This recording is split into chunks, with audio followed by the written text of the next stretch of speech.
샬롬, 말씀 읽어주는 김기용 목사입니다. 오늘도 기대하는 마음과 사모하는 마음을 가지고 하나님의 말씀 함께 읽겠습니다. 베드로후서 2장 1절부터 9절까지의 말씀입니다.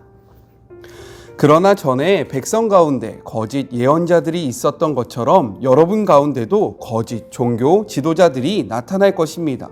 그들은 은근슬쩍 파괴적인 분열을 일으켜서 여러분을 서로 다투게 하고 생명을 되찾을 기회를 주신 분의 손을 물어뜯게 할 것입니다. 그들은 파멸로 이어진 가파른 비탈길에 서 있습니다.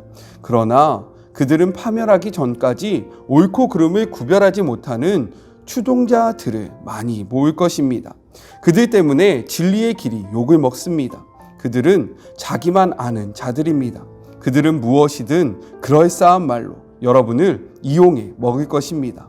물론 그들은 무사하지 못하고 불행한 최후를 맞을 것입니다. 그런 일이 계속되도록 하나님께서 두고 보고만 계시지 않기 때문입니다. 하나님께서는 반역한 천사들을 가볍게 넘기지 않으셨습니다. 그들을 지옥에 가두셔서 최후 심판의 날까지 갇혀있게 하셨습니다. 또한 그분은 경건치 못한 옛세상도 가볍게 넘기지 않으셨습니다. 홍수로 쓸어버리시고 오직 8명만 살려두셨습니다. 혼자서 을을 부르짖던 노아가 그중 한 사람이었습니다. 하나님께서 소돔과 고모라 두 도성을 멸망시키기로 작정하시자 남은 것은 잿더미뿐이었습니다. 그것은 경건치 못한 삶에 빠져 있는 사람 누구에게나 보내는 끔찍한 경고였습니다. 그러나 성적으로 더럽고 사악한 자들 때문에 몹시 괴로워하던 선한 사람 롯은 구원을 받습니다. 저 의로운 사람은 날마다 도덕적인 부패에 둘러싸여 끊임없이 괴로움을 겪고 있었던 것입니다. 이처럼 하나님께서는 경건한 사람들을 악한 시련에서 건져내시는 분입니다.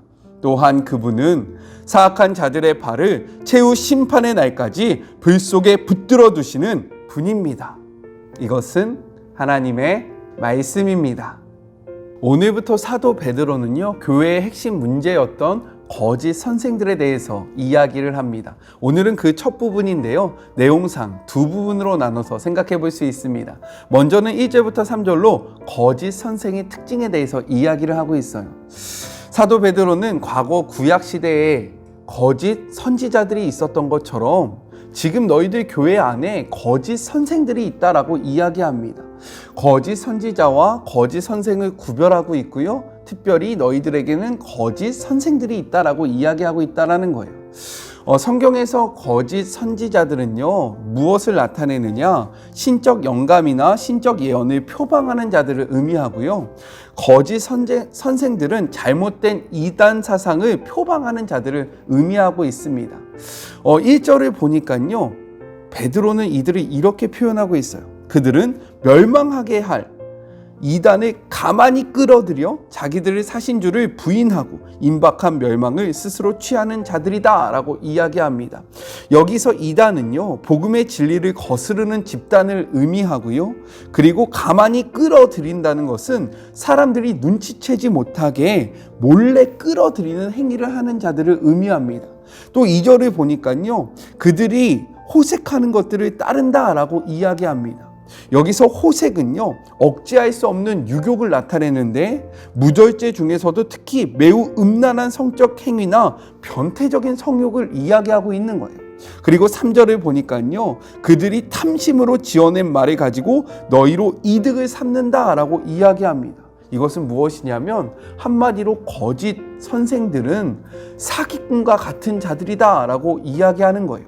이를 토대로 사도 베드로는요, 거짓 선생을 어떻게 규정하고 있냐면 복음과 다른 이야기를 하는 자들로 기도원에 있는 성도들이 눈치채지 못하게 몰래 그들의 사상을 전파하면서 이익을 취하는 자들이다 라고 이야기하고 있는 거예요.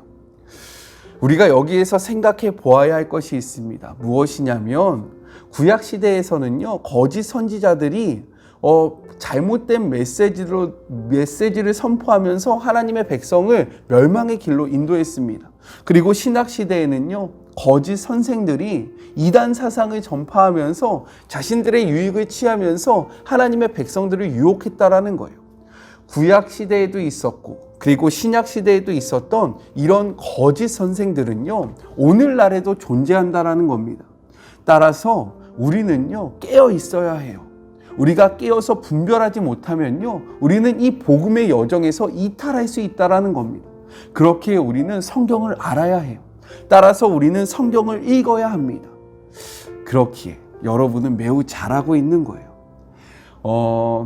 매우 조심스러운 이야기지만 하나님의 이름을 이야기한다고 해서 하나님의 이름으로 우리에게 다가온다고 해서 모든 것들을 믿으면 안 됩니다. 말씀을 근거로 분별하시는 연습을 하시고요. 무엇인가 새롭다라고 생각되어지면 찾아보는 그런 확인의 절차가 필요합니다. 우리 자신을 거짓 선지자들로부터, 거짓 선생들로부터 지키시는 그런 복된 시간들이 되셨으면 좋겠습니다. 제가 도와드릴게요. 화이팅! 자, 둘째로는요, 4절부터 9절 하나님의 심판에 대한 예들에 대해서 이야기를 합니다. 거짓 선생에 대해서 이야기하고 있던 사도 베드로는요, 갑자기 성경에 나온 하나님의 심판에 대해서 예를 들고 있다라는 거예요. 왜 그랬을까요? 그 이유는 거짓 선생들에게 하나님의 심판이 임박했다라고 이야기했는데 실제로 보면요, 그들에게 심판이 없는 거예요. 징계가 없는 겁니다. 그러니까 사람들이 흔들릴 수 있기 때문에 이 심판이 있다라는 것을 옛날에 하나님의 그 이야기를 가지고 와서 설명을 하고 있는 거예요. 이 예는요, 세 가지로 표현되어 있는데, 먼저 첫 번째는 범죄한 천사에 대한 심판입니다. 이것에 대한 기록들은요, 유다서와 요한계시록에 적혀 있어요. 같이 한번 읽어볼까요? 유다서 1장 6절입니다. 또 자기 지위를 지키지 아니하고 자기 처소를 떠난 천사들을 큰 날의 심판까지 영원한 결박으로 흑암에 가두셨으며 라고 기록되어 있고요. 요한계시록 20장 2절부터 3절을 보니까요, 용의 잡으니 곧 옛 뱀이요 마귀요 사탄이라 잡아서 1000년 동안 결박하여 무저갱에 던져 넣어 잠그고 그 위에 임봉하여 1000년이 차도록 다시는 만국을 미혹하지 못하게 하였는데 그 후에는 반드시 잠깐 노일이라 라는 기록이 있습니다. 여기서 우리가 주목해야 할 것은 무엇이냐면 이 타락한 천사들의 상태라는 거예요. 이들의 범죄함으로 말미암아 하나님께 단죄를 받습니다. 하지만 완전한 심판은 아직 유보되어 있다라는 거예요. 완벽한 심판이 이루어진 것이 아니라 이 완벽한 심판은 조금 유보되어 있음을 이 성경의 기록을 통해서 볼 수 있습니다. 이는요, 거짓 선생들과 관련해서 어떻게 이해할 수 있냐면, 하나님의 심판은 우리의 삶 속에 반드시 이루어지지만 그 완벽한 심판은 잠시 유보되어 있음을 이 첫 번째 예를 통해서 우리에게 이야기를 하고 있는 거예요. 두 번째 예는요, 홍수 심판입니다. 홍수 심판에서 보여주는 것은 바로 구원과 그리고 멸망이라는 거예요. 하나님을 의지하면서 하나님의 의를 선포하면서 살았던 의로운 자들은 구원을 받지만 자신들의 욕망에 따라서 자신들의 마음대로 살아갔던 자들은 멸망당한다는 것을 보여주는 겁니다. 즉, 구원과 멸망이 있음을 모든 사람에게 보여주는 그 심판의 메시지가 두 번째 메시지입니다. 세 번째 메시지는요, 소돔과 고모라 성을 잿더미로 만든 심판에 대해서 이야기합니다. 이를 통해서 하나님께서는요, 문란한 행실을 싫어하심을 나타내고 있고요, 또한 분명한 심판이 있음을 보여줍니다. 하지만 의로운 자는 하나님께서 반드시 그들 가운데서 지키시고 보호하여 주신다는 것을 보여주고 있는 거예요. 이러한 4절부터 8절까지의 기록의 결론이 9절입니다. 같이 한번 읽어볼까요? 메시지 성경입니다. 이처럼 하나님께서는 경건한 사람들의 악한 시련에서 건져내시는 분입니다. 또한 그분은 악한 자들의 발을 최후 심판의 날까지 불 속에 붙들어 주시는 분입니다 라고 이야기하고 있어요. 이것은 사도 베드로가요, 분명한 메시지를 던지는 겁니다. 너희들 눈에 심판이 이루어지지 않는다라고 생각되어질 수 있지만 하나님의 심판은 반드시 이루어진다. 그런데 너희가 이야기할 수 있겠지, 왜 이 심판이 빨리 이루어지지 않는지. 이것에 대해서 뒤에 이야기하는데요. 우리 먼저 한번 살펴볼까요? 베드로후서 3장 9절에는요. 이 부분에 대해서 이렇게 설명합니다. 주의 약속은 어떤 이들이 더디다고 생각하는 것 같이 더딘 것이 아니라 오직 주께서는 너희에 대하여 오래 참으사 아무도 멸망하지 아니하고 다 회개하기에 이르기를 원하시느니라. 심판이 유보되어지는 이유가 무엇이냐면 하나님께서는 멸망을 즐기시지 않기 때문에 그들 가운데서 돌이키는 자들이 있기를 소망하시면서 그 기간을 유예하셨다라는 거예요. 이 말씀은 우리들에게도 동일합니다. 주의 자녀로 살아가다 보면요, 믿지 않는 자들의 형통을 보면서 왜 하나님께서 빨리 심판하시지 않지? 진짜 심판이 있나?